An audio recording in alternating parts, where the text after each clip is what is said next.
அப்பா உங்க நாமத்திலே மகத்துவம் உண்டு. அப்பா உங்க நாமத்திலே வல்லமை உண்டு. அப்பா உங்க நாமத்திலே மகத்துவம் உண்டு. அப்பா உங்க நாமத்திலே வல்லமை உண்டு. உங்க நாமமே என் பட்டயம், உங்க நாமமே எனக்கு கேடுகம். உங்க நாமமே என் பட்டயம், உங்க நாமமே எனக்கு கேடுகம். உங்க நாமத்தில் விடுதலை நிச்சயம், உங்க நாமத்தில் வெற்றி நிச்சயம். ஒவ்வொரு சுமரதோ விடுதலை நிச்சயம், உங்க நாமத்தில் வெற்றி நிச்சயம். இயேசுவா மசியா மசியா, இயேசுவா மசியா மசியா, இயேசுவா மசியா மசியா, இயேசுவா மசியா மசியா.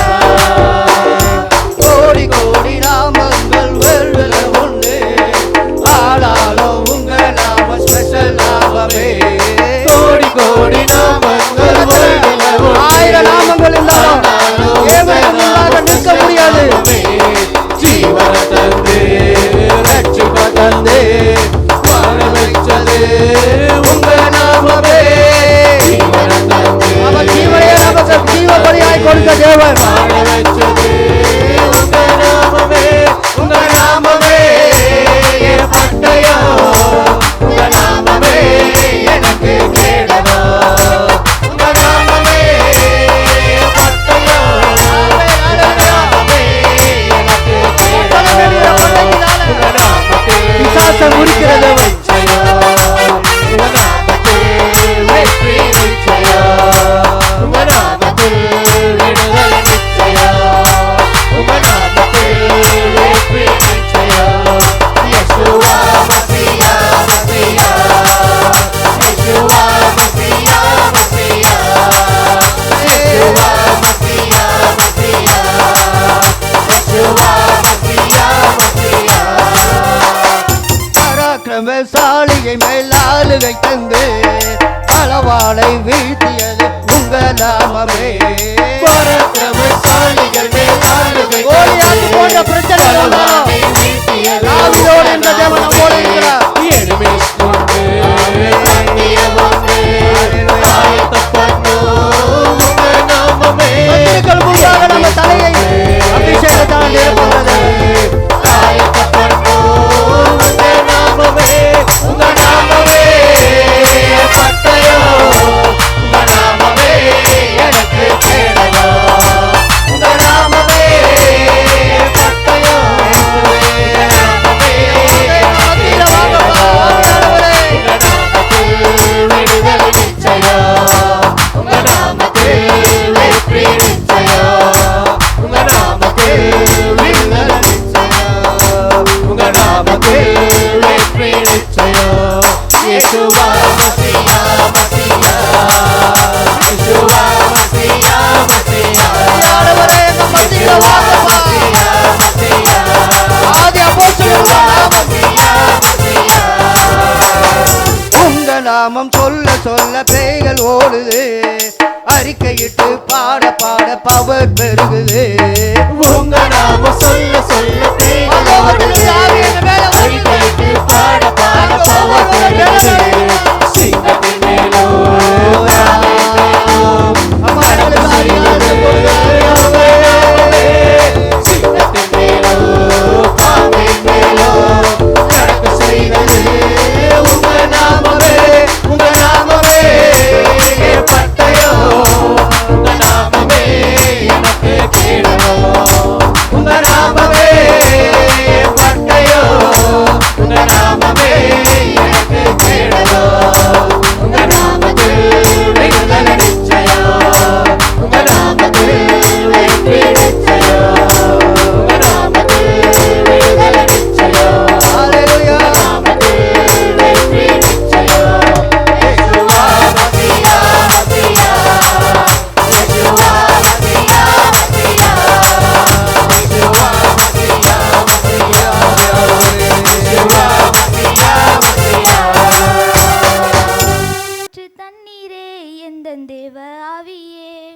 ஜீவநதியே என்னில் பொங்கி பொங்கி வா, ஊற்று தண்ணீரே எந்தன் தேவ ஆவியே. ஜீவநதியே என்னில் பொங்கி பொங்கி வா, ஆசீர்வாதியும் என் நேச கர்த்தரே, ஆசீர்வாதியும் என் நேச கர்த்தரே. ஆவியின் வரங்களினால் என்னை நிரப்பும், ஊற்று தண்ணீரே எந்தன் தேவ ஆவியே. ஜீவநதியே என்னில் பொங்கி பொங்கி வா, ஊற்று தண்ணீரே எந்தன் தேவ ஆவியே. ஜீவநதியே என்னில் பொங்கி பொங்கி வா, கண்மலையை பிளந்து வனாந்திரத்திலே, கர்த்தாவே உம் ஜனங்களின் தாகம் தீர்த்தீரே. கண்மலையை பிளந்து வனாந்திரத்திலே, கர்த்தாவே உம் ஜனங்களின் தாகம் தீர்த்தீரே. பள்ளத்தாக்கிலும் மலைகளிலும், பள்ளத்தாக்கிலும் மலைகளிலும், தண்ணீர் பாயும் தேசத்தை நீர் வாக்களித்தீரே. ஊற்று தண்ணீரே எந்தன் தேவ ஆவியே. ஜீவநதியே என்னில் பொங்கி பொங்கி வா, ஊற்று தண்ணீரே எந்தன் தேவ ஆவியே.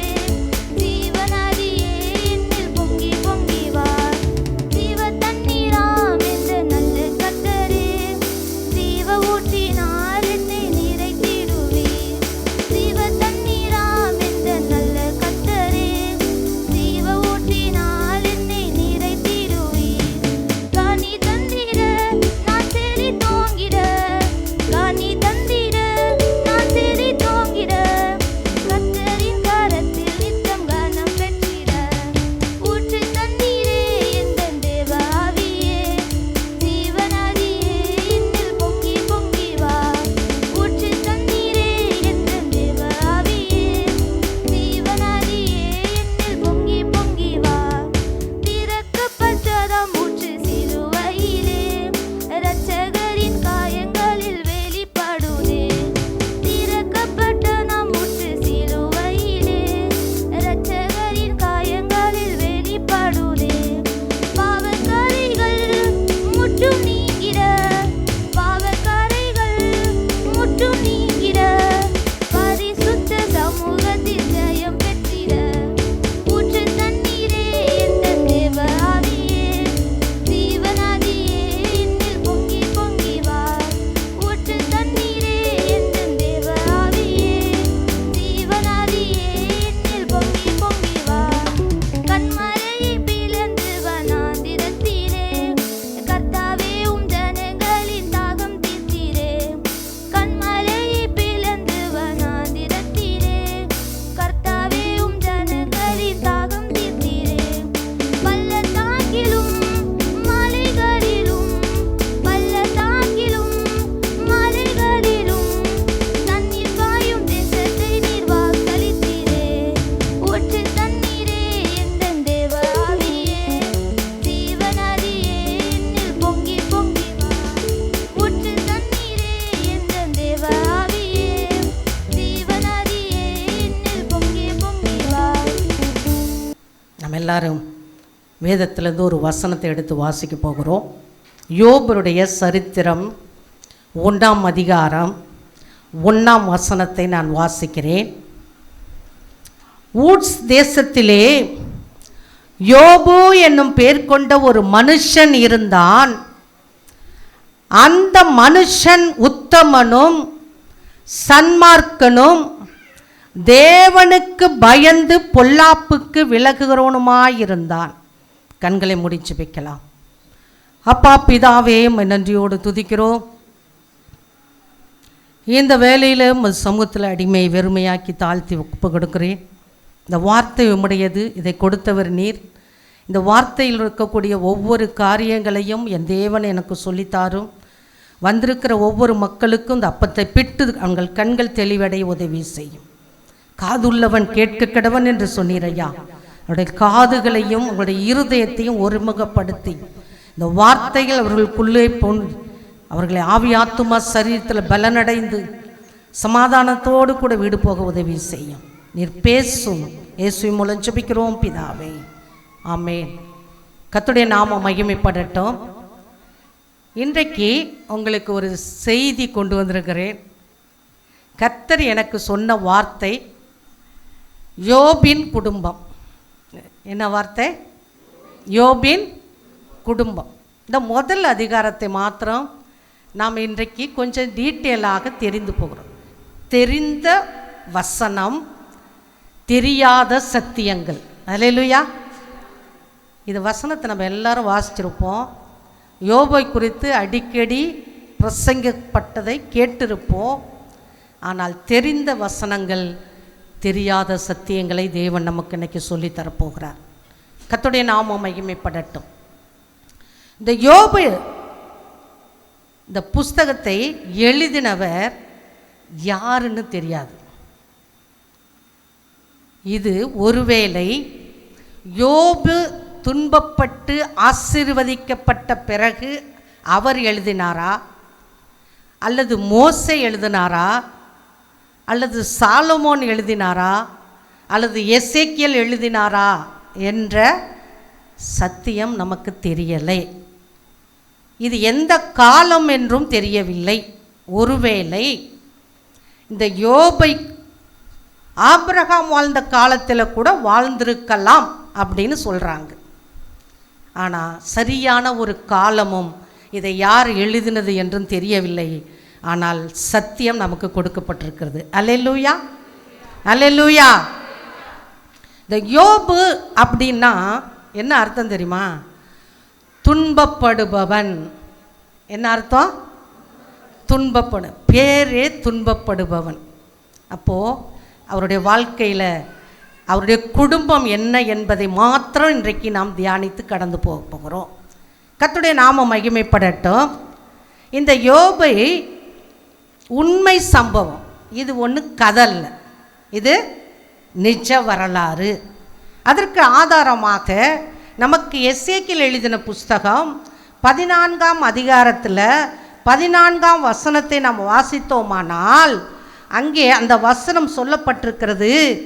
அப்பொழுது நோவா, தானியேல், யோபு ஆகிய இம்மூன்று புருஷரும் அது நடுவில் இருந்தாலும் அவர்கள் தங்கள் நீதியினால் தங்கள் ஆத்துமாக்களை மாத்திரம் தப்பிப்பார்கள் என்று கர்த்தராகிய ஆண்டவர் சொல்லுகிறார் அப்படின்னு சொல்லி இந்த இடத்துல 3 சம்பவங்கள்லையும் இங்கே 3 வார்த்தைகள் வரும். அந்த 3 வார்த்தைகளிலும் நோவா, தானியேல், யோபு என்கிற இந்த உத்தமர்கள் இருந்தாலும் அவர்கள் மாத்திரம்தான் தங்கள் ஆத்துமாக்களை காப்பார்களே ஒழிய மற்றவர்களை காப்பாற்ற முடியாது என்பதை தெள்ள தெளிவாய் இங்கே சொல்லப்பட்டிருக்கிறது. அப்படியே யாக்கோபு எழுதின புஸ்தகம் 5ஆம் அதிகாரம் 11ஆம் வசனத்தை வாசித்து பார்ப்போமானால் அங்கே ஒரு வார்த்தை வருகிறது. யோபின் பொறுமையை குறித்து கேள்விப்பட்டிருக்கிறீர்களே. 11ஆம் வசனம் வாசிக்கிறேன் பாருங்க. இதோ பொறுமையா இருக்கிறவர்களை பாக்கியவான்கள் என்கிறோமே. யோபின் பொறுமையை குறித்து கேள்விப்பட்டிருக்கிறீர்கள், கர்த்தருடைய செயலின் முடிவையும் கண்டிருக்கிறீர்கள். கர்த்தர் மிகுந்த உருக்கமும் இரக்கமுள்ளவராக இருக்கிறாரு. அப்போ இந்த 2 வசனங்களும் நமக்கு நிச்சயமான உண்மையை சொல்லுகிறது. இது கதை அல்ல, நிஜ வரலாறு, உண்மை சம்பவம். யோபின் வாழ்க்கையில் நடந்த உண்மை சம்பவத்தை தான் இந்த 42 அதிகாரங்களாக சொல்லப்பட்டிருக்கிறது. இந்த முதல் அதிகாரத்தில் யோபின் குடும்பத்தை பற்றி மிக தெளிவாய் சொல்லப்பட்டிருக்கிறது. யோபு யார்? இந்த யோபை குறித்து முதல் வசனம் நமக்கு சொல்லப்பட்டிருக்கிறது. ஊஸ் தேசத்திலே யோபு என்ற ஒரு மனுஷன் இருந்தான். அவன் யார்? உத்தமன், சன்மார்க்கன், தேவனுக்கு பயந்து பொல்லாப்புக்கு விலகுகிறவன். அவன்கிட்ட ஸ்பெஷல் குவாலிட்டி 4 இருந்தது. அவன் உத்தமன். இவன் யூதனா, யூத குலத்தை சேர்ந்தவனா அல்ல, ஆனால் உத்தமனாய் வாழ்ந்தவன். அல்லேலூயா. இந்த ஊட்ஸ் தேசம் எங்கே இருக்குது? ஊட்ஸ் அப்படிங்கிற ஒரு தேசம் எங்கே இருக்குது அப்படின்னு சொல்லி நான் கொஞ்சம் டீட்டெயிலாக இந்த வசனங்களெல்லாம் நான் தியானிப்பேன். நான் சில டீட்டெயிலாம் தேடி எடுக்கும்போது இந்த ஊட்ஸ் தேசம் ஏதோம் எல்லைக்கு உட்பட்ட தேசம். அதை சுற்றி இருக்கக்கூடிய நாடுகள் எகிப்து, காசா, அஸ்கலோன் அப்படிங்கிற ஊர்களுக்கு பக்கத்தில் இருக்கிற ஒரு ஊருக்கு பேர் தான் என்னது? ஊட்ஸ். பேரே வித்தியாசமாக இருக்குல்ல, அந்த காலத்தில் இருக்க பேரெல்லாம் வித்தியாசமாக தான் இருக்குது. அப்போது அந்த ஊரில் வாழ்ந்த ஒரு உத்தமன், தேவனுக்கு பயந்தவன், பொல்லாப்பு என்று தெரிந்தால் விலகுகிறவன், அவர்தான் யோபு. அல்லேலூயா. ஃபர்ஸ்ட் குவாலிட்டி யோபு உத்தமன், சன்மார்க்கன், தேவனுக்கு பயந்தவன், பொல்லாப்புக்கு விலகுறவன். ரெண்டாவது, அந்த யோபின் குடும்பத்தை குறித்து 2வது வசனம் சொல்லப்பட்டிருக்கிறது. அவனுக்கு 7 குமாரர் 3 குமாரத்திகள் பிறந்தார்கள். அவருடைய பிள்ளையுடைய கணக்கும் இங்கே வந்திருக்கிறது. இந்த யோபை நீங்கள் இன்றைக்கி நல்லா தெரிஞ்சுக்கிட்டு போகணுங்கிறதுக்காக தான் நான் ஒவ்வொரு வசனமாய் வாசித்து உங்களுக்கு சொல்லுகிறேன். யோபுக்கு 1 மனைவி, 7 ஆண் பிள்ளைகள், 3 பெண் பிள்ளைகள், மொத்தம் 10 பிள்ளைகள். இவங்க கணவன் மனைவியோடு சேர்த்து அவங்க குடும்ப எண்ணிக்கை எவ்வளோ? 12. 1 டசன்.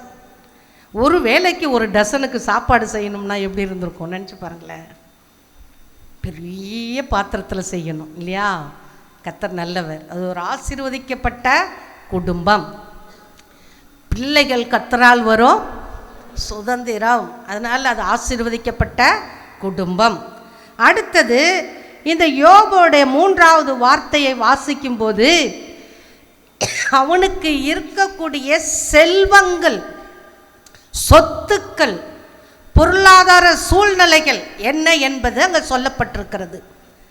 அவனுக்கு 7000 ஆடு, 3000 ஒட்டகம், 500 ஏர் மாடு, 500 கழுதை.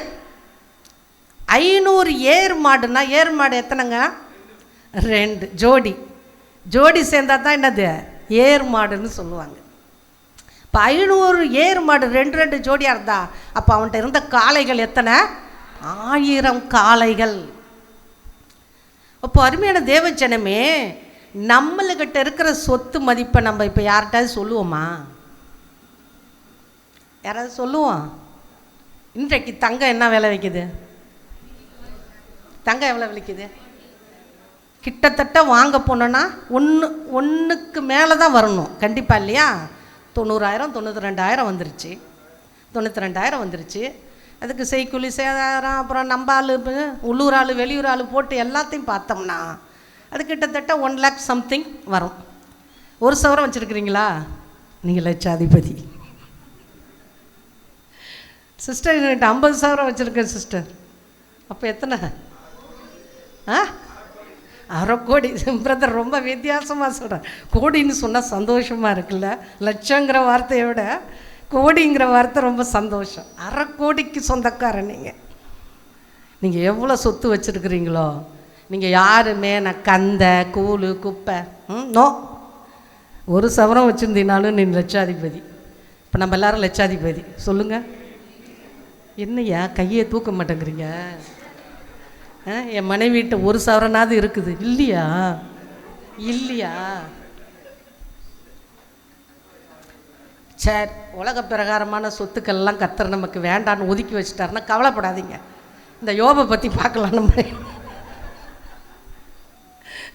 சரி, இப்போ யோபுக்கு இத்தனை சொத்துக்கள், அவனுக்கு ஆடுகள், மாடுகள், ஒட்டகங்கள், கழுதைகள் இருந்திருக்குது. ஒருவேளை அந்த காலத்தில் கோழிகள் இல்லையோன்னு தெரியல, அதனால தான் கோழி லிஸ்ட்டில் வரல. இன்றைக்கு கோழி பண்ணை வச்சு நடத்துகிற நாமக்கல் மாவட்டத்தை போல் இருந்திருந்தால் யோபு இன்னும் பெரிய ஆளாக இருப்பார்னு நினைக்கிறேன். ஆனால் இங்கே மட்டும்தாங்க ஒரு மனுஷனுடைய சொத்துக்களை ஒரு லிஸ்ட் அவுட் பண்ணியிருக்கிறாங்க. ஆபிரகாமை பார்க்கலாம், ஈசாக்கை பார்க்கலாம், யாக்கோபை பார்க்கலாம்.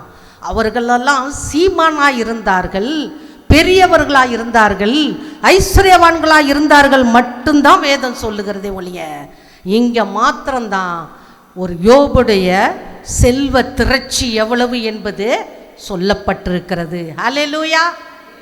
அப்போது அவனுக்கு அவ்வளோ மிருக ஜீவன்கள் இருந்தால் அப்போ அந்த அவ்வளோ மிருக ஜீவன்களையும் வழிநடத்த, காப்பாற்ற, அவர்களை போஷிக்க ஏராளமான பணிவிடைக்காரர்கள் நிச்சயம் இருந்திருப்பார்கள். அந்த வசனம் அதையும் சொல்லுகிறது. திரளான பணிவிடைக்காரரோ இருந்தார்கள்.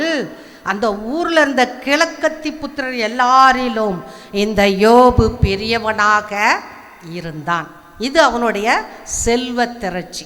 ஃபர்ஸ்ட் அவன் யார் என்று சொன்னேன், அவன் குடும்பத்தில் பிறந்தவர்களை சொன்னேன், அவனுக்கு இருந்த செல்வ திரட்சி பொருளாதார சூழ்நிலைகளை சொன்னேன். நான்காவதாக அவர்கள் என்ன செய்தார்கள்? அப்படிப்பட்ட ஒரு நல்ல குடும்பம், யோபுக்கு நல்ல குடும்பம் இருந்தது, நல்ல பிள்ளைகள் இருந்தார்கள், நல்ல செல்வந்தனாக இருந்தான், அவனுக்கு வேலையாட்கள் இருந்தார்கள், அவனுக்கு சராசரி மனிதனை விட ஒரு உயர்ந்த நிலைமையிலேயே தேவனுடைய வாழ்க்கையை வைத்திருந்தார்.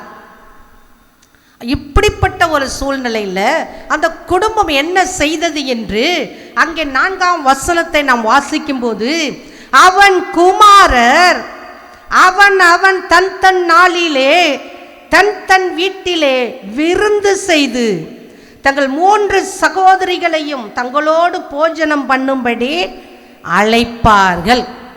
கர்த்தருடைய நாமம் மகிமைப்படட்டும். ஒரு நல்ல குடும்பம் அவன் தன் நாளிலே என்று சொல்லப்பட்டிருக்கிறது.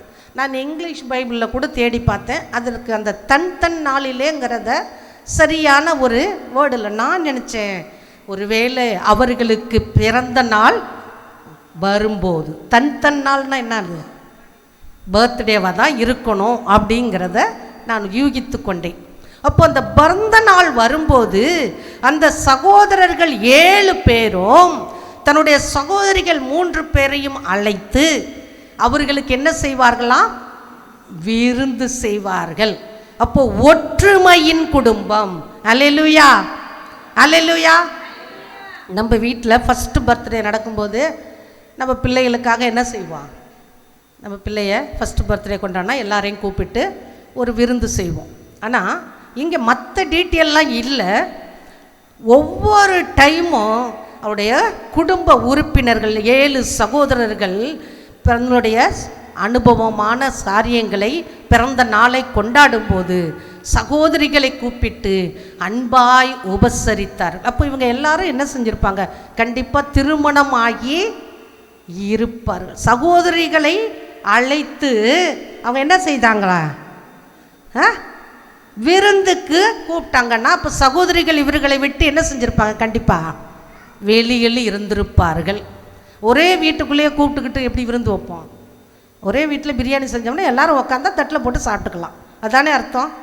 இப்போ வெளியில் இருக்கிறவர்களை கூப்பிட்டு தான் விருந்து. விருந்துங்கிற வார்த்தைக்கு என்ன அர்த்தம், வெளியில் சொந்தக்காரவங்க வந்து, அதுக்கு பேர் தான் என்னது, விருந்து. அப்போ அருமையான தேவஜனமே, இந்த நல்ல குடும்பத்தில் ஒரு நல்ல காரியம், ஒற்றுமையின் காரியம் இருந்தது. அது என்னன்னா, இந்த சகோதரர்கள் அவர்கள் சகோதரியை நேசித்தார்கள், நேசித்து அவர்களை போஷித்து அன்பாய் நடத்தினார்கள்.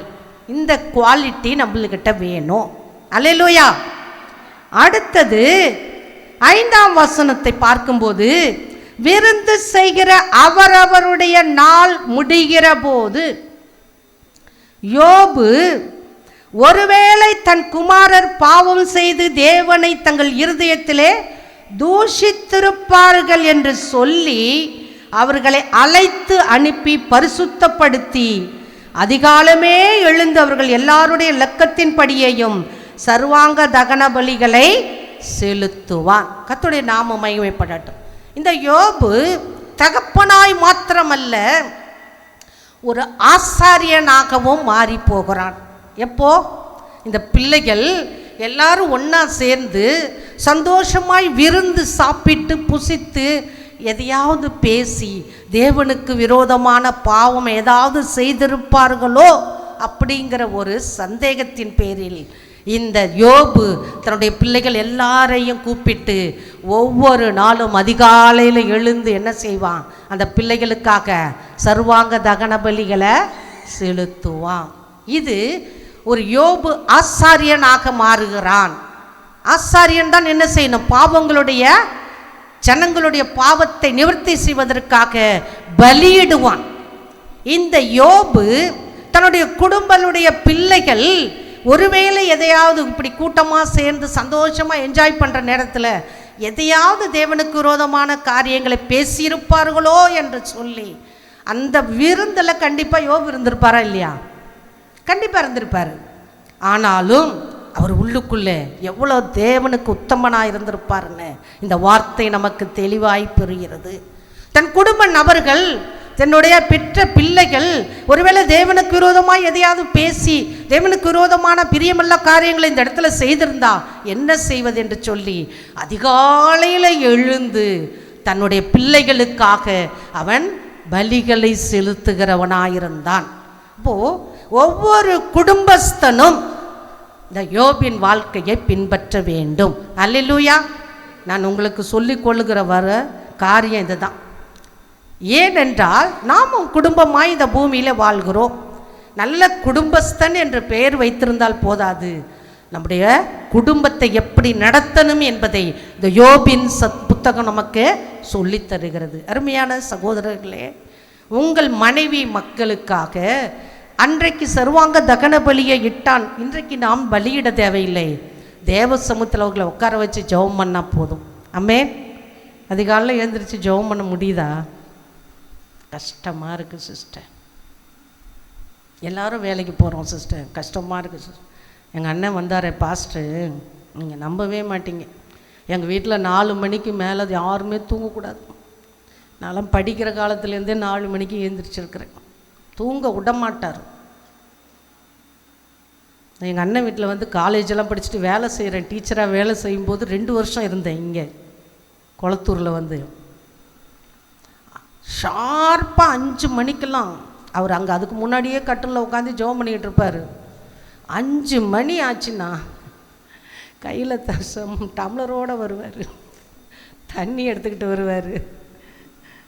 நாங்கள்லாம் இப்படி லைனாக படுத்துருந்தோன்னு வச்சுக்கோங்களேன், முதல் பாட்டு பாடுவார், சத்தமாக பாடுவார். இப்போ தான் அவருக்கு தொண்டையெல்லாம் கட்டி போச்சு, வயசாகிட்டார். நல்லா சத்தமாக பாடுவார், கைகளை தட்டி உற்சாகமாக அண்ணனும் அண்ணியும் பாடுவாங்க.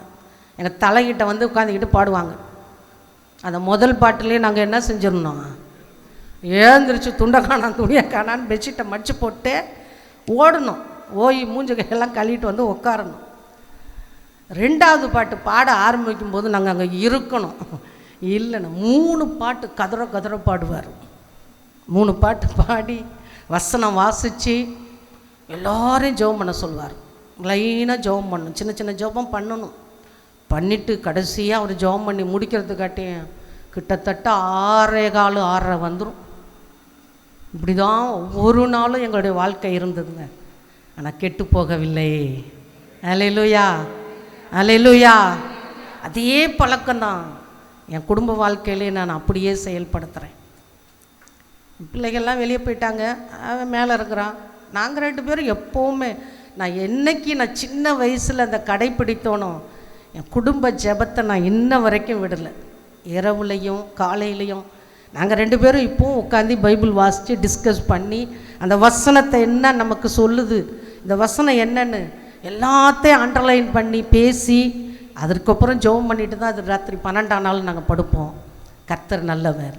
இந்த சத்தியத்தை படிக்க படிக்க ரொம்ப சந்தோஷமாக இருக்கு. இந்த இருதயம், என் சரீரம் பலகீனம், ஆனால் என் இருதயம் சிறு பிள்ளையோட இருதயத்தை போல சந்தோஷமாக இருக்கும்.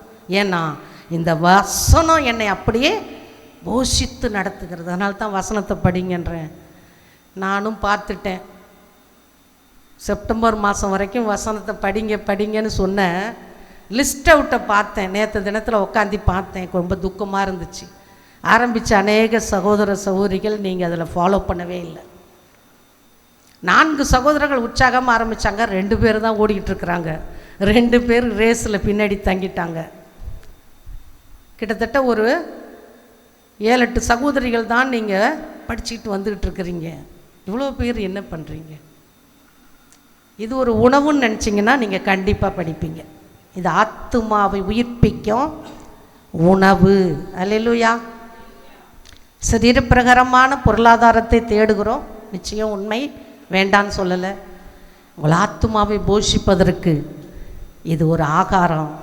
இதை நீங்கள் புசிக்க புசிக்க புசிக்க நாங்கள் இங்கே பிரசங்கம் பண்ணுறதுக்காட்டி நீங்கள் ஆமே நல்லன்னு குதிப்பீங்க. நாங்கள் பிரசங்கம் பண்ணுறதுக்கு ஏன் உங்கள்கிட்ட ரெஸ்பான்ஸ் இல்லைன்னா ஒன்றுமே தெரியல உங்களுக்கு. அல்லேலூயா. யாரையும் நான் காயப்படுத்தலை. இந்த யோபு இருந்தார், நம்ம இருக்கணுமா இல்லையா? யோபோட ஆசீர்வாதம் வேணும்னு கேட்குறோம். 2 மடங்கு ஆசீர்வாதம் யோபு கொடுத்தி ஆண்டவரே, எனக்கு கூட ஆண்டவரேன்னு கேட்குறோம். ஆனால் யோபை போல நம்ம குடும்பத்தை நடத்துகிறோமா? யோபு அதிகாலையில் எழுந்து பிள்ளைகளுக்காக சர்வாங்க தகன பலியிட்டு, ஒருவேளை என் பிள்ளைகள் பாவம் செஞ்சுருப்பாங்கன்னு அன்னைக்கு அதிகாலமே பலியிட்டு தன் பிள்ளைகளை காப்பாற்றினானே, அதுபோல் நம்ம குடும்பம் மாறணும்னு கர்த்தர் விரும்புகிறார். இன்னை வரைக்கும் செய்யலைன்னா பரவாயில்ல, இனி வருங்காலத்தில் நாளையிலிருந்து செய்வதற்கு கர்த்தர் உங்களுக்கு பலன் கொடுக்க நான் ஜெபிக்கிறேன். கர்த்தர் உங்களை உயர்த்தி பலப்படுத்துவாராக. அல்லேலூயா, அல்லேலூயா. ஜெபிங்க. பொல்லாங்கனுக்குள் கிடக்குது இந்த உலகம். நம்ம பிள்ளைங்க வெளியே போகிறாங்க, எப்படி திரும்பி வராங்கன்னு நமக்கு தெரியாது. உங்கள் பிள்ளைகள் பேரை சொல்லி சொல்லி ஜெபம் பண்ணுங்க. பாதுகாப்பற்ற உலகத்தில் வாழ்கிறோம். கர்த்தர் நம்மளோட பிள்ளைகளுக்கு பாதுகாப்பாக இருக்கணும். ஆமென். கர்த்தருடைய நாமம் மகிமைப்படட்டும். அப்போது இந்த ஆசாரிய ஊழியத்திலையும் தகப்பன் மாத்திரமல்ல, கர்த்தருக்காக அவன் ஊழியம் செய்து தன் பிள்ளைகளை பரிசுத்தப்படுத்துகிறவனாகவும் யோபு இருந்தான். அல்லேலூயா. சரி, இதுவரைக்கும் யோபின் குடும்பத்தை ஒரு இன்ட்ரோடக்ஷனாக பார்த்தோம். இப்போது மெயினான பார்ட் ஒன்று வருது நமக்கு. பாருங்க, 7ஆம் வசனத்தை நான் வாசிக்கிறேன். கர்த்தர் சாத்தானை பார்த்து, நீ எங்கே இருந்து வருகிறாய் என்றார். சாத்தான் கர்த்தருக்கு பிரதியுத்தரமாக, பூமி எங்கும் உலாவி அதில் சுற்றி திரிந்து வருகிறேன் என்றார். சாத்தான் யார்? இப்போ வசனம் வாசிச்சுமே சொல்லுங்கப்பா. சாத்தான் யார்? பூமி எங்கும் உலாவி சுற்றி திரிகிறவன். அப்போ எல்லா இடங்களிலும் சுற்றி சுற்றி அலையிறவனுக்கு பேர் என்னது? சாத்தான். அனாவசியமாக அந்த காலத்தில் நடந்து திரிஞ்சிருப்பாங்க, ஒட்டகத்தில் கழுதையில் போயிருப்பாங்க. இந்த காலத்தில் நம்மகிட்ட எல்லார்ட்டையும் 2 வீலர் இருக்குது, 4 வீலர் பிடிச்சி கூட போகிறதுக்கு வசதி இருக்குது. ஆனால் அனாவசியமாக சுற்றி திரிஞ்சோம்னா அவனுக்கு பேர் என்ன? பேர் நீங்கள் தான் சொல்லணும். இப்போ இங்கே நிற்கிறத பார்க்குறதுக்காட்டியும் வண்டி எடுத்துகிட்டு எங்கேயோ போய் நிற்கிறோம். நீங்கள்லாம் நிற்க மாட்டீங்க, நம்பாளுங்க நிற்பாங்க. அதுக்கு பேர் என்ன தான்? ஊர் சுற்றினவன். ஊர் சுற்றினவனுக்கு பேர் சாத்தான். இனிமேல் நான் ஊங்கிறதுக்காட்டி வண்டியை தூக்கிட்டு அங்கே எங்கேயும் ஓட மாட்டேன். இந்த பாஸ்டம்மா சொல்லியிருக்கு, ஊர் சுற்றினா என்னன்னு சொல்லியிருக்குது. நான் சொல்ல, வேதம் சொல்லியிருக்கு.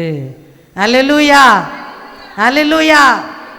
அப்போது சுற்றி சுற்றி சுற்றி வந்திருக்கிறான் பாருங்க. இப்போ தான் அவன் சாப்டரே ஆரம்பிக்கிறான். சுற்றி வந்தான். கர்த்தர் சாத்தானை பார்த்து கேட்டார், எங்கே இருந்துடா வர? உனக்கு இங்கே என்ன வேலை? எங்கேருந்து வர? எதுக்கு இங்கே வந்த? அப்போ அவன் பேசுகிறான் பாருங்க, கர்த்தர்கிட்ட அவன் பேசுகிறான். கர்த்தர் சாத்தானை பார்த்து, நீ எங்கே இருந்து வருகிறாய் என்றார். சாத்தான் கர்த்தருக்கு பிரதியுத்தரமாக, பூமி எங்கும் உலாவி அதில் சுற்றி திரிந்து வருகிறேன் என்றான். கர்த்தர் சாத்தானை நோக்கி, என் தாசனாகி யோபின் மேல் கவனம் வைத்தாயோ? ஒரு கொஸ்டின் போட்டார். ஊரே சுற்றி வரேன் அப்படின்னு சொன்னானே, நீ ஊரே சுற்றி வந்தியே, என் தாசன் யோபு அவன் மேலே கவனம் வச்சு பார்த்தியான்னு அவன் ஒரு வார்த்தை சொல்கிறான். ஆமாம், சும்மாவா அவன் உண்மை சேவிக்கிறான்? அவனையும் அவனுக்கு உண்டான எல்லாவற்றையும் நீ என்ன செய்கிற? வேலி அடைச்சி வச்சிருக்கிறியே. பாருங்க, ஒரு மனுஷன் யோபு தன் குடும்பத்தை சரியாய் நடத்தினான். பிள்ளைகளுக்காக சரியாய் அவன் பரிந்து பேசி தேவனிடத்தில் விண்ணப்பத்தை வைத்தான். ஆனபடியினால கர்த்தர் அவனையும் அவன் வீட்டையும் சுற்றி என்ன செய்தார்? வேலி அடைத்தார். வேலி அடைத்தார்னா நாம் போட்டிருக்கிற காம்பவுண்ட் அல்ல, தேவ மகிமை அந்த குடும்பத்தை என்ன செய்தது? நிறைத்து மூடி வைத்திருந்தது. ஆனபடியினால சாத்தான் உள்ளே என்றாக அவன் முடியாதபடிக்கு தேவ பிரசன்னம், தேவ மகிமை அந்த குடும்பத்தை காத்து கொண்டிருந்தது. ஜெபிக்கிற குடும்பத்தில் சாத்தான் உள்ள நுழையாதபடிக்கு தேவன் நம்மை வேலி அடைப்பார் என்பதை இந்த நாளிலிருந்து நாம் என்ன செய்ய வேண்டும்? தெரிந்து கொள்ள வேண்டும்.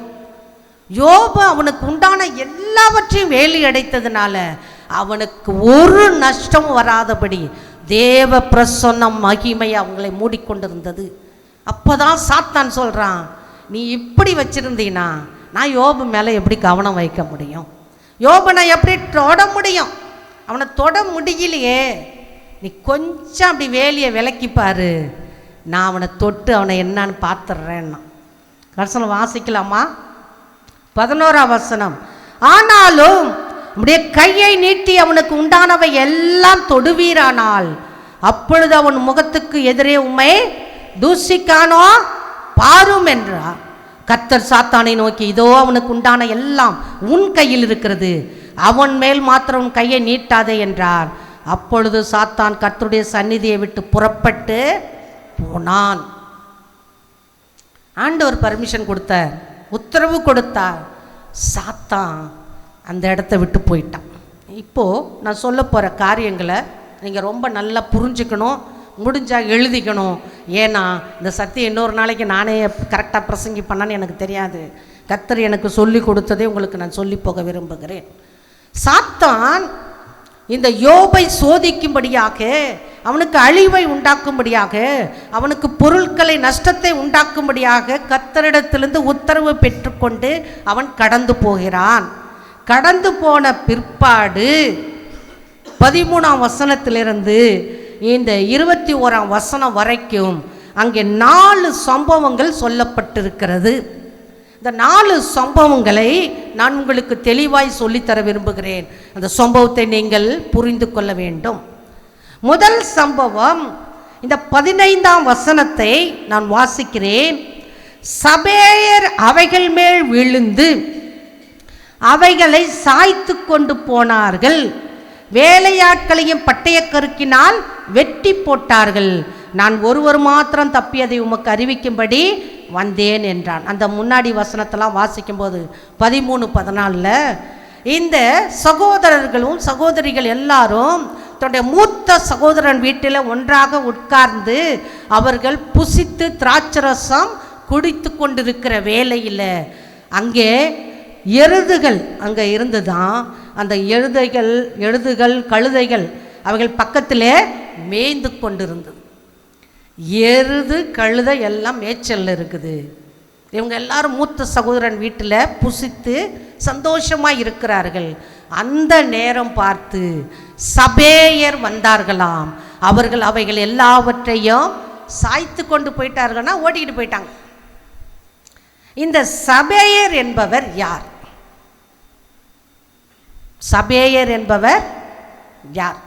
இந்த சபேயர் என்பவர்களை குறித்து நாம் வேதத்தில் அதிக இடங்களில் நமக்கு சொல்லப்பட்டிருக்கிறது. நம்ம அதிகமாக அதெல்லாம் நம்ம வாசிக்கிறது இல்லை. இவர்கள் சேபாவை சேர்ந்தவர்கள்.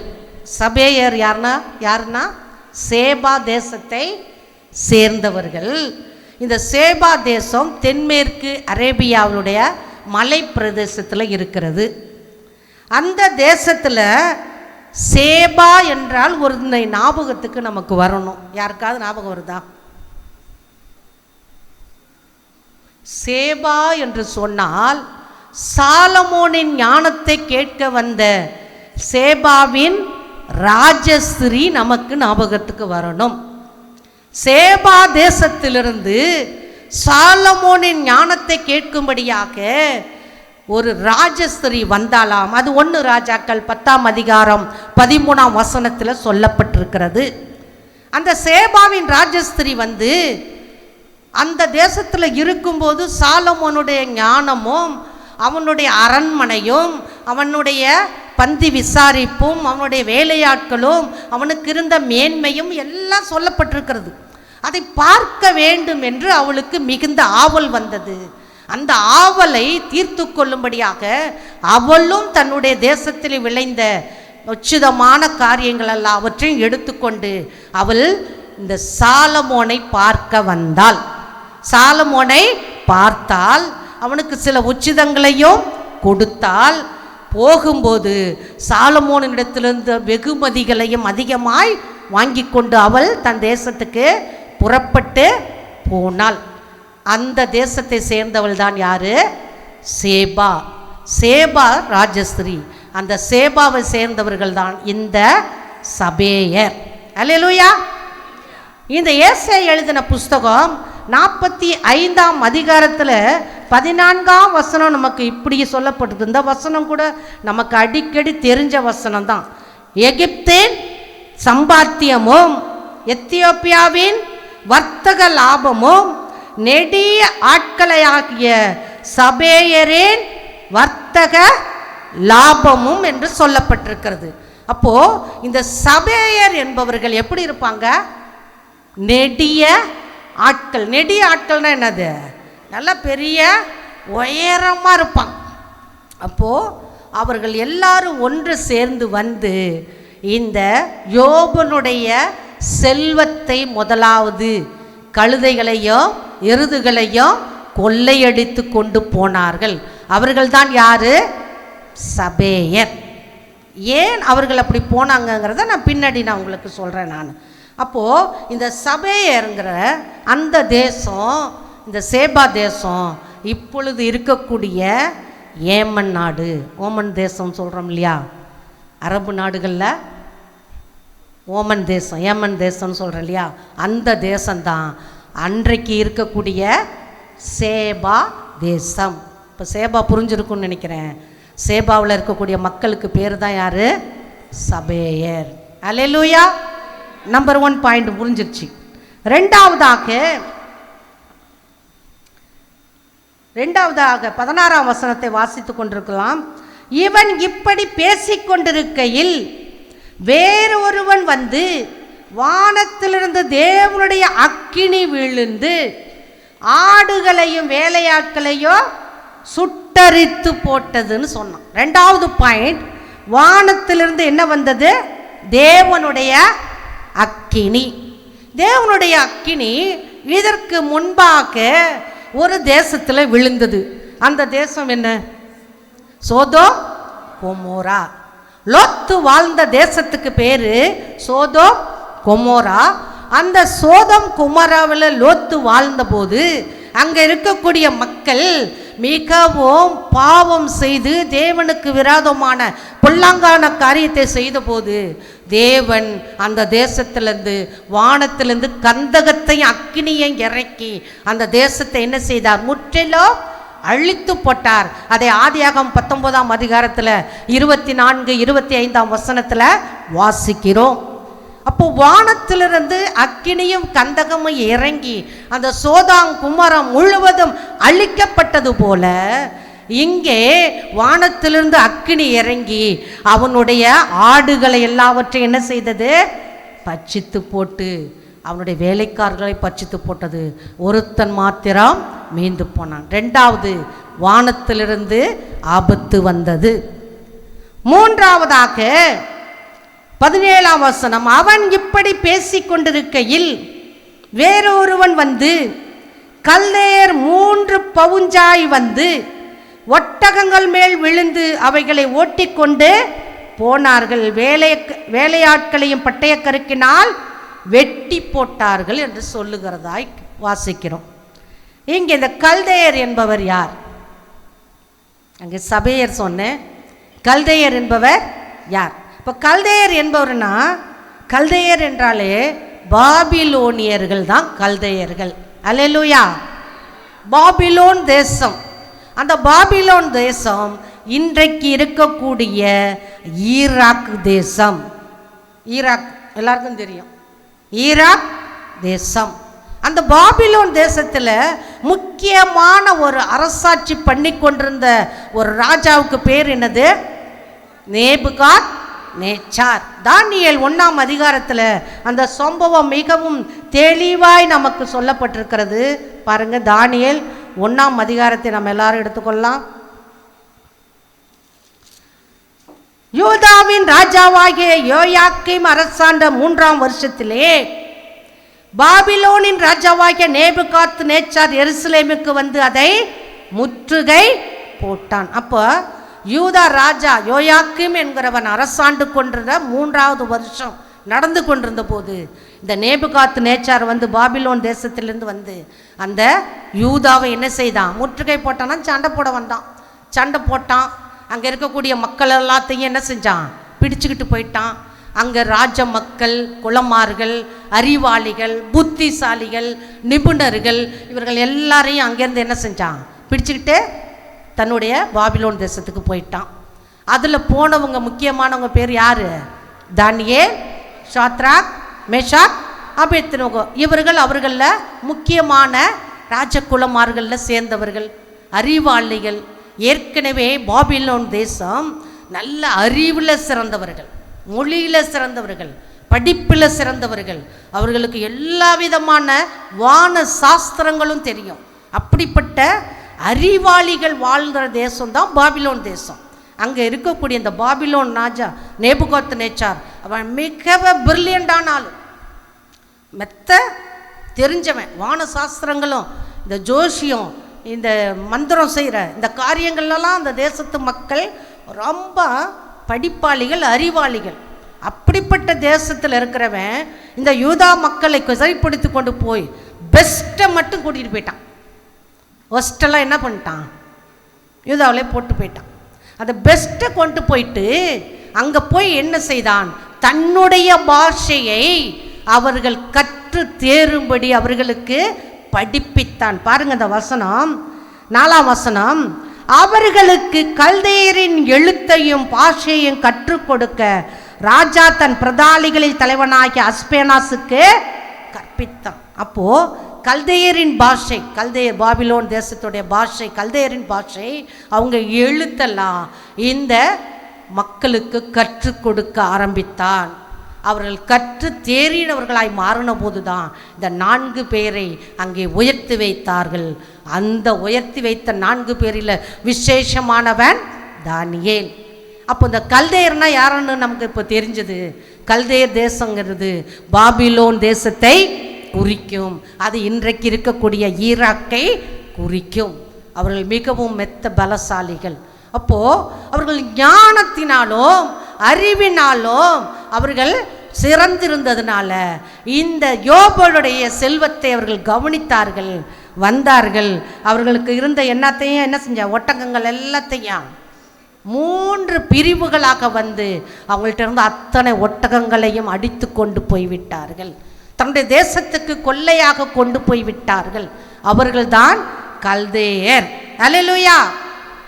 இந்த கல்தேயர் தேசம், இந்த பாபிலோன் தேசம், அதுக்கு முன்பாக அசீரியர்கள் ஆண்டு கொண்டிருந்தார்கள். அந்த அசீரியர்கள் என்கிற அந்த சந்ததி மாறின பிறகுதான் இந்த கல்தேயர் சந்ததி அங்கே வந்தது. நம்ம இந்திய வரலாற்று புத்தகத்தில் நம்ம வாசித்தோம்னா நமக்கு நிறைய ராஜாக்கள் ஆண்டார்கள் என்பதை ஹிஸ்ட்ரியில் நம்ம படிச்சிருப்போம். படித்த பிள்ளைகளுக்கு நல்லா தெரியும். ஹிஸ்ட்ரி புக்கில் எத்தனை ராஜாக்கள் நம்மளை ஆண்டு கொண்டிருந்தார்கள் என்பதை நம்மெல்லாம் வாசிக்கிறோம். அவர்கள் கட்டி வைத்த அரண்மனைகளும், அவர்கள் கட்டி வைத்த கோயில்களும், அவர்கள் என்னென்ன உருவாக்கினார்களோ அது எல்லாம் இன்றைக்கு வரைக்கும் உண்மை சம்பவத்துக்கு சாட்சியாக நின்று கொண்டிருக்கிறது. அல்லேலூயா. ஏதோ கதல்ல, நிச்சயமாய் அவர்களும் இந்த தேசத்தை என்ன செய்தார்கள்? ஆண்டு கொண்டிருந்தார்கள். நம்முடைய தேசத்தை சேர சோழ பாண்டியர்கள் ஆண்டு கொண்டிருந்தார்கள். அந்த சோழ நாடு எங்களுடைய திருச்சி மாவட்டம் சோழர்களுடைய ஆளுகைக்குள்ளே இருந்தது. அப்படி ஆளுகைக்குள்ளே இருக்கும்போது தான் அவன் கரிகால சோழன் என்று அழைக்கப்பட்டு அவன் கல்லணையை கட்டினான் என்று நம்ம எல்லாரும் படிச்சிருப்போம். அந்த கல்லணை ரொம்ப பிரசித்தி பெற்றது. அதை பார்க்க ரொம்ப அழகாக இருக்கும். நாங்களாம் போய் பார்த்துட்டு வந்திருக்கிறோம். அல்லேலூயா. அப்போது அப்படியே போல அசீரியர்களுடைய ராஜ்யம் ஆளுகை கடந்து போன பிறகு இந்த பாபிலோனியர்கள் எழும்பினார்கள். அதில் விசேஷமானவன் நேபுகாத்நேச்சார். அவனுடைய நாட்களில் தான் இந்த கல்தேய வம்சத்தை சேர்ந்தவர்கள் வந்து யோபினுடைய ஒட்டகங்கள் எல்லாவற்றையும் மீட்டு எடுத்து தன்னுடைய தேசத்துக்கு கொண்டு போய்விட்டார்கள். அல்லேலூயா. அப்போது மூன்றாவதாக அழிவு பாபிலோன் தேசத்திலிருந்து யோபுக்கு வந்தது. நான்காவதாக 19ஆம் வசனத்தை வாசிக்கிறேன். வனாந்தர வழியாய் பெருங்காற்று வந்து அந்த வீட்டின் 4 மூலைகளிலும் அடிக்க அது பிள்ளைகள் மேல் விழுந்ததினால் அவர்கள் இறந்து போனார்கள். பெருங்காற்று வனாந்தர வழியாய் வந்தது. வனாந்தரத்தில் காடைகளை தேவன் போஷிக்கும்படியாக கடல்லிருந்து காடைகளை கொண்டு வந்து தேவன் என்ன செய்தார்? இஸ்ரவேல் ஜனங்களுக்கு போஷிக்க கொடுத்தார். வனாந்தரத்தில் 40 வருஷமாய் தன்னுடைய ஜனங்களுக்கு மன்னாவை கொடுத்து போஷித்தார். வனாந்தரத்தில் அவர்கள் சலிப்படையாதபடி அக்கினியாலும் அவர்கள் மேகஸ்தம்பத்தால் மூடி அவர்களை பாதுகாத்தார். அப்படிப்பட்ட வனாந்தரத்திலிருந்து இவர்கள் என்ன செய்தார்களா? ஒரு பெருங்காற்று வந்ததா. அந்த பெருங்காற்று வந்து அவர்கள் குமாரர்கள் எல்லாரையும் என்ன செய்தது? எல்லா பிள்ளைகளையும் அழித்து போட்டது. இதுவரைக்கும் யோபுக்கு தனக்கு இருந்த செல்வங்கள் தான் அழிந்தது. ஆனால் இப்பொழுது அந்த யோபுக்கு என்ன அழிந்து போயிட்டது? தன்னுடைய உயிர் பிறப்புகள், தன்னுடைய செல்வங்கள். இது உலக செல்வத்தில் முக்கியமான செல்வம் பிள்ளை பேரு செல்வம். இந்த பிள்ளை பேரு செல்வத்தை அழிக்கும்படியாக சாத்தான் என்ன செய்தான்? ஏவி விட்டான். 4 காரியத்தை நான் சொன்னேன். செல்வத்தை அழிக்கும்படியாக 3 காரியங்களை பிசாசு ஏவினான். சபையரை அனுப்பினான். 2வதாக வானத்திலிருந்து அக்கினி வந்தது. 3வதாக கல்தையர்கள் வந்தார்கள். 4வதாக தன்னுடைய பெற்ற பிள்ளைகளையே இழக்கும்படியாக பிசாசு பெருங்காற்றை வரவழைத்தான். 4 மூலைகளையும் அடித்தது. அப்படியே அந்த கட்டடம் கீழே விழுந்தது. அந்த வீட்டுக்குள்ளே இருந்த அத்தனை பிள்ளைகளோ மரித்து போனார்கள். இப்பொழுது யோபின் நிலைமை எப்படி இருக்கும்? நமக்கு ஒரு நஷ்டம் வந்தால் 1-2 வந்தாவே நம்ம என்ன செய்வோம்? ஐயோ இப்படி ஆயிடுச்சேன்னு மணிக்கணக்காக மாதக்கணக்காக துக்கத்தில் இருப்போம். ஆனால் யோபு அவன் உத்தமன் என்பதை விளங்க செய்யும்படியாக அவன் ஒரு வார்த்தை சொன்னான். 21ஆம் வசனம், நிர்வாணியாய் என் தாயின் வயிற்றிலிருந்து வந்தேன், நிர்வாணியாய் அவ்விடத்துக்கு திரும்புவேன். கர்த்தர் கொடுத்தார், கர்த்தர் எடுத்தார், கர்த்தருடைய நாமத்துக்கு ஸ்தோத்திரம். எத்தனை பேருக்கு இங்கே சொல்ல முடியும்? அதை என்னையால் கூட சொல்ல முடியுமான்னு தெரியல. ஏன்னா சகலமும் போயிடுச்சு. அவன் பாயிண்டை பிடிச்சான் பாருங்க. எங்கே பிடிச்சான்? எங்கள் அம்மா வயிற்றுலேருந்து நான் வரும்போது எப்படி வந்தேன்? ஆடு மாடு மிருக ஜீவங்கள் எல்லாத்தையும் ஓட்டிக்கிட்டா வந்தோம். ஒரு இதில் நான் படித்தேன், இந்த நகை போடலாமா போடக்கூடாதா அப்படிங்கிற ஒரு கான்செப்டை படிச்சுக்கிட்டு இருந்தேன். அதில் ஒரு கான்செப்டு, இந்த ஒரு வார்த்தையை நான் படித்தேன். நான் நகை போடலாமா வேண்டாமாங்கிற சப்ஜெக்டுக்கு வரல, அதில் சொன்ன சப்ஜெக்டை சொல்கிறேன். நகை போடலாமா வேண்டாமான்னு நிறைய பேருக்கு டவுட் இருக்குது. நீங்கள் நகை போடணும்னு நினச்சா எல்லா இடத்துலையும் தொலை போட்டு கொடுத்தாரு இல்லையா? கண்ணுக்கு, மூக்குக்கு, காதுக்கு, நமக்கு தேவையில்லாத பொருட்கள்லாம் வெளியே போகிறதுக்கு எல்லா இடத்துலையும் என்ன செய்தார்? தேவன் என்ன செய்தார்? ஹோல்ஸ் போட்டிருக்காரா இல்லையா? இன்னும் அம்மா ஜாமா பாங்கிறீங்க, முடிக்க போகிறேன் நான். அப்போது நீ காதில் தோடு போடணும், மூக்கில் மூக்குத்தி போடணுன்னா கர்த்தர் அப்போவே ஒரு தொலையை எப்படின்னா செஞ்சுருப்பாரு? என்ன செஞ்சுருப்பாரு? போட்டிருப்பாரு. தொலை போடாமல் வந்ததுனால அது தேவையில்லைன்னு கர்த்தர் நினச்சிட்டாரு அப்படின்னு சொல்கிறதையும் நான் கேட்டேன். நான் உங்கள்கிட்டலாம் நான் விவாதம் பண்ண வரல, தயவுசெய்து இது நான் விவாதத்துக்குரிய பொருளும் அல்ல, அவரவர்களுடைய மன விருப்பம். அல்லேலூயா. எனக்கு ஒரே ஒரு பாயிண்ட் சொல்லுவேன், வெளிச்சத்தினிடத்தில் போக போக போக என்கிட்ட இருக்கிற இருள் என்ன செஞ்சிடும்? என்ன செய்யும்? விலகும். 12 மணிக்கு நம்முடைய நிழலே நம்மளை என்ன செய்யாது? காட்டி கொடுக்காது, மறைச்சிரும். அதுதான் தேவ அன்புன்னு சொல்லி நான் அப்படி தான் நினச்சி வாழ்ந்துக்கிட்டு இருக்கிறேன். நான் உங்களை யாரையும் குற்றப்படுத்தலை, தயவுசெய்து என்னை குற்றமாக நினைக்க வேண்டாம். நான் சொன்ன வார்த்தை காதை தொலை போட்டு அனுப்பியிருப்பார், மூக்கு ரெண்டையும் தொலை போட்டு அனுப்பியிருக்காரு. மூக்குக்குள்ளே சுவாசிக்கணும்னு இவ்வளோ பெரிய தொலையை வச்சவர் தூண்டு குத்தியிருக்க மாட்டாரா அப்படின்னு சொல்லி அதில் நான் படித்தேன். அதனால் தாயின் வயிற்றில் வரும்போது எப்படி வந்தோம், எந்த பட்டு புடவை கட்டினோம், எந்த வெள்ளை புடவை கட்டணும், எந்த ட்ரெஸ்ஸை போட்டோம், ஒன்றும் இல்லை. நிர்வாணியாய் வந்தேன், நிர்வாணியாய் அவரிடத்துல போவேன். போகும்போது காதில் கழுத்தில் இருக்கிறது எல்லாத்தையும் அன்பு மனைவிக்கு போட்டு அனுப்புகிற கணவன்மார் இருந்தால் சந்தோஷம். உருவிக்கிட்டு இருக்கிற கணவன்மார் இருந்தார்னா 1,00,000 ரூபா விற்கிது, சந்தோஷப்படலாம், அதுக்கும் சந்தோஷம். அல்லேலூயா, அல்லேலூயா. அருமையான தேவஜனமே, இந்த யோபு சொல்கிறான், எனக்கிட்ட எல்லாம் போயிடுச்சு, எல்லாமே எதிராக போயிடுச்சு, ஆனாலும் நான் கர்த்தருக்குள் மகிழ்ச்சியாய் இருப்பேன்னு சொன்ன மாத்திரம் அந்த வசனத்தின்படி இந்த யோபு, நான் நிர்வாணியாக வந்தேன், நிர்வாணியாக போவேன், கர்த்தர் தான் எனக்கு இவ்வளோ செல்வத்தையும் கொடுத்தாரு, கர்த்தர் தான் இப்போவும் என்ன செஞ்சார், எடுத்தார். கர்த்தருடைய நாமத்துக்கு ஸ்தோத்திரம். இதுலேருந்து நம்ம ஒன்றை தெரிஞ்சுக்கணும், எல்லா சூழ்நிலைகளும் நமக்கு எதிராக இருந்தாலும் ஏன் கர்த்தர் இதை அனுமதிச்சார்? அப்படி ஏதாவது என்னைக்காவது நம்ம யோசிச்சிருக்கிறோமா? கர்த்தர் எனக்கு இதிலேருந்து என்ன சொல்லித்தர வர்றார்? ஒரு துன்பம் வரும்போது, ஒரு கஷ்டம் வரும்போது, நமக்கு எதிர்பாராத நஷ்டம் வரும்போது ஏன் இது நடந்தது, இதற்கு பின்னால் இருக்கக்கூடிய தேவனுடைய ஆசீர்வாதம் என்ன, இதிலிருந்து தேவன் எனக்கு என்ன கற்றுத்தர விரும்புகிறார்? ஒருவேளை நான் தேவனுக்கு விரோதமாக ஏதாவது ஒரு காரியத்தில் துணிஞ்சு செஞ்சதுனால கர்த்தர் என்னை உணர்த்து வைக்கிறாரா, அல்லது தேவன் எனக்கு ஆசீர்வாதத்தை கொடுக்கும்படியாக இப்பொழுது இந்த சிறுமைக்குள்ளே என்னை நடத்துகிறாரா அப்படின்னு சொல்லி நம்ம நிதானித்து அறிந்தோமானால் நிச்சயம் கர்த்தர் நமக்கு இந்த காரியத்தை ஏன் அனுமதிச்சேன்னு சொல்லி தருவார். அல்லேலூயா, நிச்சயம் சொல்லி தருவாருங்க. நீங்கள் அதை விட்டுட்டு ஐயோ எனக்கு இப்படி வந்துருச்சு இப்படி வந்துருச்சுன்னு ஒரே டிப்ரெஷனுக்குள்ளே போகிறதுனால தான் கர்த்தர் பேசுகிற சத்தம் நம்ம காதில் கேட்க மாட்டேங்குது. கர்த்தர் சொல்லுவார், மகளே நான் இதுக்காக தான் செய்கிறேன், மகனே நான் இதுக்காக தான் செஞ்சேன்னு. அந்த பொறுமை நமக்கு இல்லை. அதை கேட்கும்படியான சூழ்நிலைக்கு நாம் கொஞ்ச நேரம் பொறுமையாய் காத்திருந்தோமானால் கர்த்தர் நமக்கு சொல்லுகிறதை நமக்கு கண்டிப்பாய் உணர்ந்து கொள்ள முடியும். அப்படி உணர்ந்து கொண்டோம்னா கர்த்தர் நமக்கு கரெக்டான பதிலை தருவார். மகனே மகளே நான் இதுக்காக தான் உன்னை நான் இப்படி நடத்துகிறேன்னு சொல்லுவார். ஒரு சில வேலைகளில் நம்ம சொல்கிறோம், எனக்கு வந்த துன்பம் எதிரிக்கு கூட வரக்கூடாதுன்னு அநேகர் சாட்சி சொல்லுவீங்க. எதிரிக்கு வந்தால் நம்ம சந்தோஷம் தான் படுவோம் இல்லை?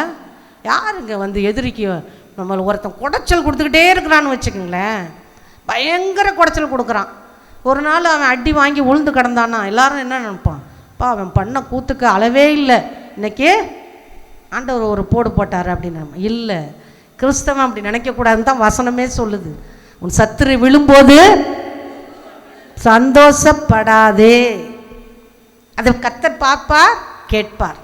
சத்துரு விழும்போது கூட சொன்னேன், கர்த்தாவே அவன் எந்த சூழ்நிலையிலிருந்து இப்படி ஆயிட்டானோ தெரில, கர்த்தாவே அவனுக்கு இரக்கம் செய்யணும்னு நம்ம கேட்டோம்னா கர்த்தர் அந்த மாதிரி சூழ்நிலை நமக்கு வராதபடி என்ன செய்வார், நம்மை காப்பாற்றுவார். அல்லேலூயா. இந்த யோபின் புஸ்தகத்தை நாம் நிறைய முறை வாசிச்சிருக்கிறோம். ஆனால் நாம் இதனுடைய சாராம்சத்தை நாம் இன்றைக்கு உணர்ந்து கொண்டு போக வேண்டும். கர்த்தர் தான் இதெல்லாம் எனக்கு அனுபவிக்க கொடுத்தார். இன்றைக்கு இருக்கக்கூடிய எனக்கு ஆசீர்வாதம் கர்த்தரால் வந்தது. நான் போய் உழைச்சேன், உண்மை இல்லைன்னு சொல்ல. அந்த உழைக்கத்தக்க பலனை கொடுத்தது யாரு? கர்த்தர் தான் பலனை கொடுத்தாரு. உழைக்க முடியாதபடிக்கு எத்தனையோ மக்கள் எத்தனையோ இடங்களில் திருடுறான், வஞ்சிக்கிறான், ஏமாத்துறான், அநேகரை போட்டு தள்ளிட்டு சம்பாதிக்கிறான். அந்த நிலைமை இல்லாதபடி நம்முடைய கையின் கிரியைகளை தேவன் சம்பாதிக்கத்தக்க பலனை கொடுத்து ஆசீர்வதிக்கிறார்னா அது பெரிய ஆசீர்வாதங்க. அல்லேலூயா, அல்லேலூயா. இன்றைக்கு இல்லைன்னா இத்தனை போலீஸ் ஸ்டேஷன் இருக்க வேண்டாம், இத்தனை போலீஸ்காரர் இருக்க வேண்டாம். இந்த தேசத்தில் இத்தனை திருட்டு கொலை, ஏடிஎம் மிஷினையே என்ன செய்கிறான், தூக்குறான். ஒரு நாள் பேப்பரில் படித்தேன், 2 ஹிந்திக்கார பசங்க ஏடிஎம் மிஷினை தூக்குறதுக்கு பதிலாக நம்ம போயிட்டு பாஸ்புக்கை கொடுத்துட்டு உள்ளே என்ட்ரி பண்ணிட்டு வரோம்ல, ஒரு மிஷின் இப்போ புதுசாக வந்துருச்சே, அந்த பாவிங்க போய்க்கு ஏடிஎம் மிஷின் எதுன்னு தெரியாமல் என்ட்ரி மிஷினை போயிட்டு தூக்கிக்கிட்டு இருக்கிறானுங்க. இதுக்கு தாண்டா படிக்கணும் முட்டா பயல்களை. ஏடிஎம் மிஷினை தூக்கினாவது பணம் கிடைக்கும், என்ட்ரி போன மிஷினை தூக்கினா என்ன கிடைக்கும்?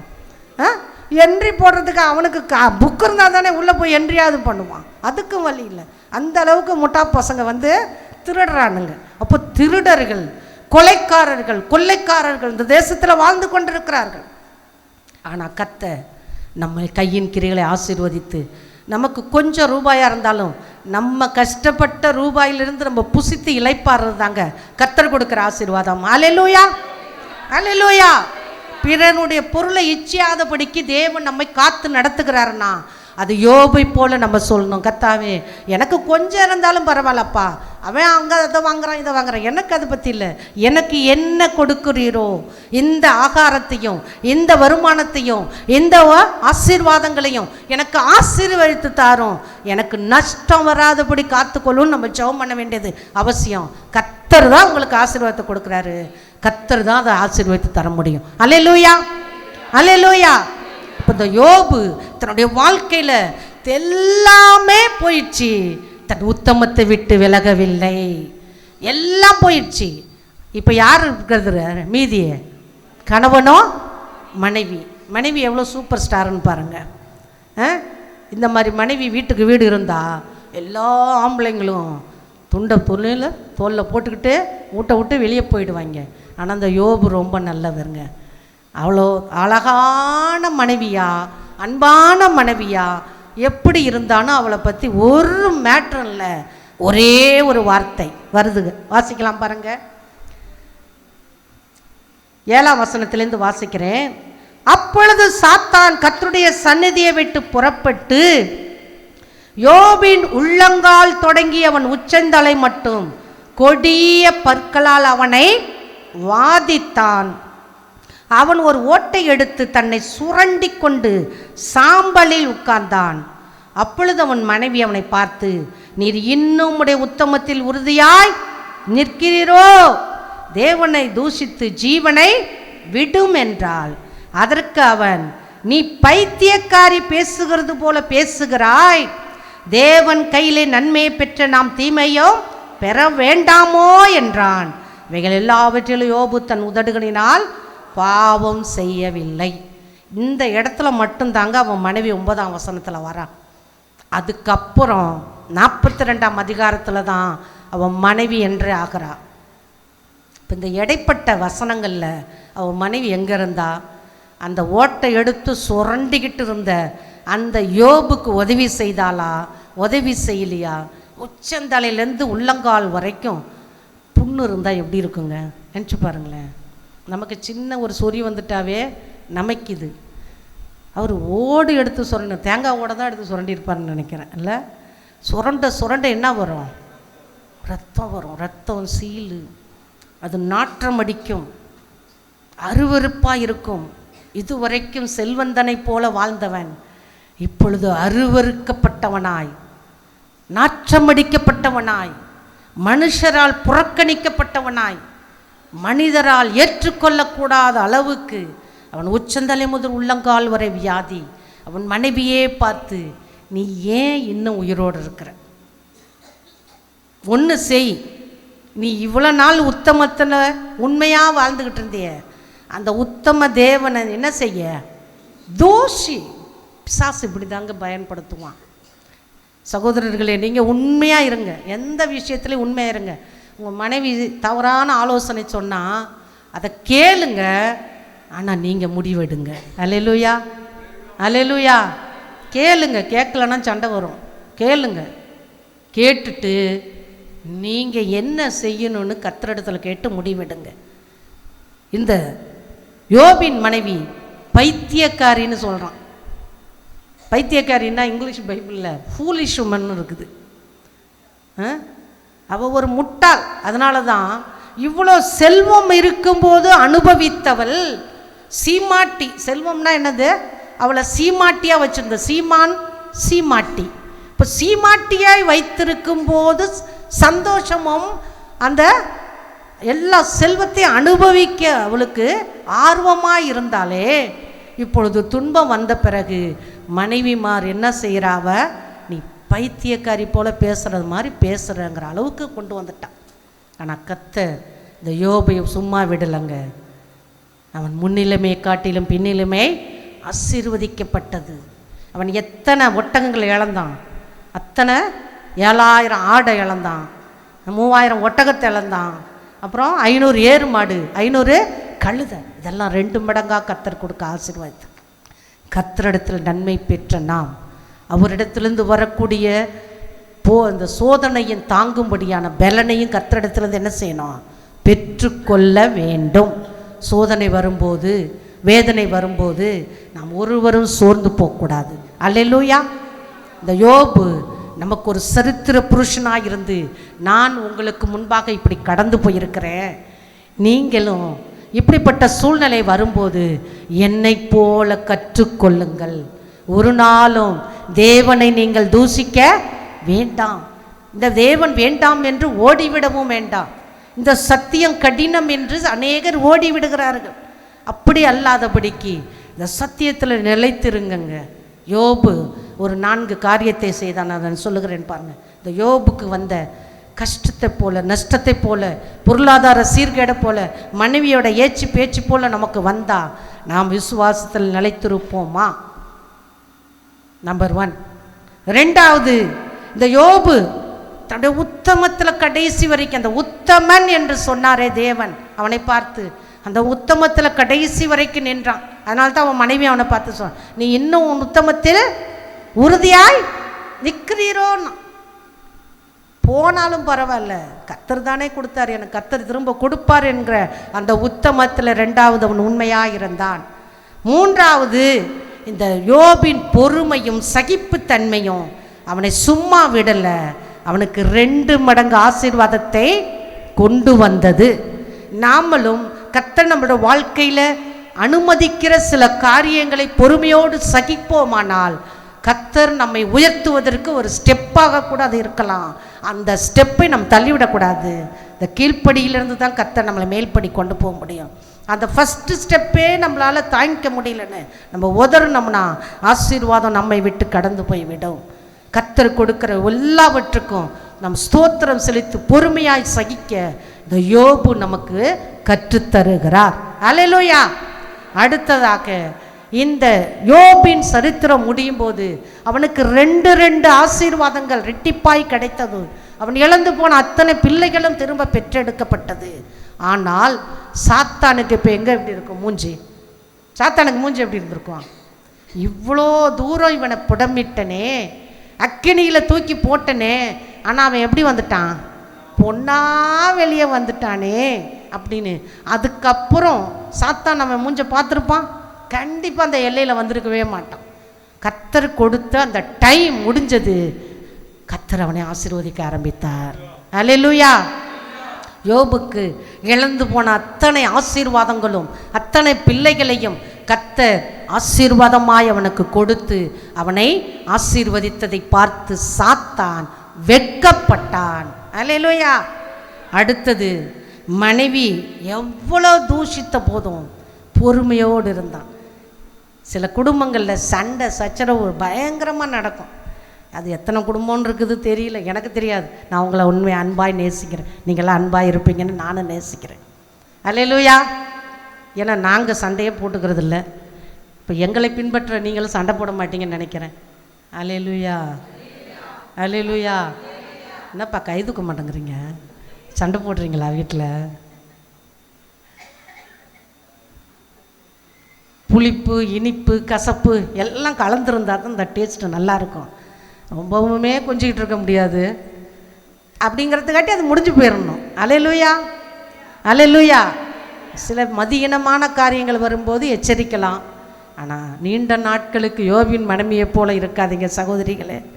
யோபு மனைவி தன் கணவனை தூஷித்தது போல அவங்க நஷ்டத்தையே உங்களுக்கு உண்டாக்குனாலும் ஒரு நாளும் தூஷிக்காதீங்க. கர்த்தர் அனுமதிக்கிற காரியங்களுக்கு 2 பேரும் உட்காருங்க. ஏன் இந்த காரியம் நம்ம வாழ்க்கையில் குடும்பத்தில் வந்ததுன்னு 2 பேருமே யோசிங்க, 2 பேருமே பேசுங்க. கர்த்தர் அதுக்கு ஒரு வழியை காட்டுவா. யோபு 2 மடங்காய் ஆசீர்வதிக்கப்பட்டது போல நாமளும் ஆசீர்வதிக்கப்பட தேவன் இந்த யோபின் சரித்திரத்தை நமக்கு சொல்லி கொடுத்துருக்கா. கர்த்தர் தாமே நம்மை ஆசீர்வதிப்பாராக. ஆமென்.